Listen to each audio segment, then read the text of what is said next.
Hello and welcome. I am Thomas Porteous and you are watching the China Report on NewsX World.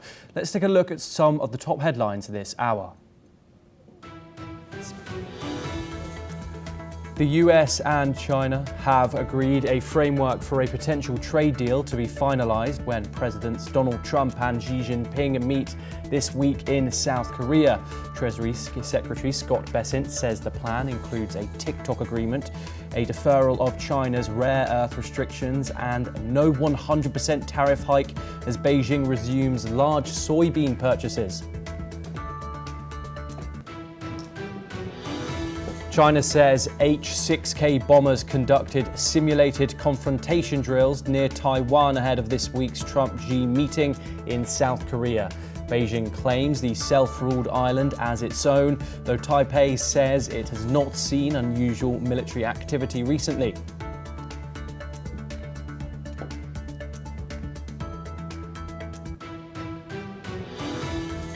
The first direct commercial flight between India and mainland China in more than 5 years has landed in Guangzhou, marking a cautious thaw in relations. The Indigo service from Kolkata resumes non-stop air links suspended since 2020 amid the pandemic and geopolitical tensions.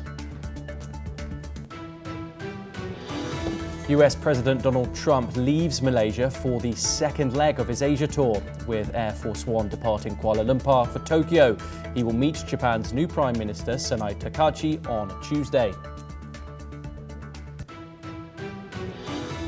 Chinese Premier Li Qiang says relations with the European Union face both opportunities and new challenges, urging both sides to keep the partnership on the right track. Meeting European Council President Antonio Costa in Malaysia, he says Beijing is ready to advance agreements already reached with the European Union.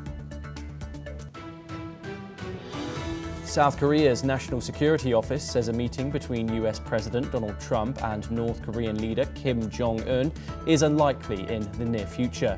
Official Oh Hyun-joo says there is no concrete information despite media speculation during Trump's Asia trip.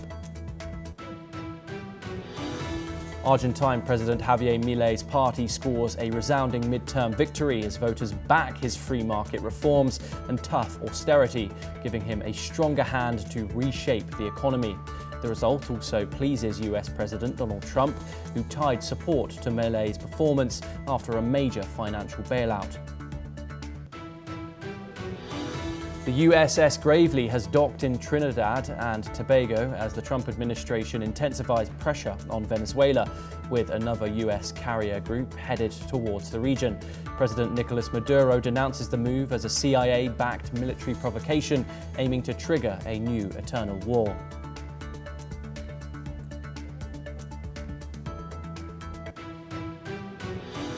US and Chinese officials have signaled that a trade deal between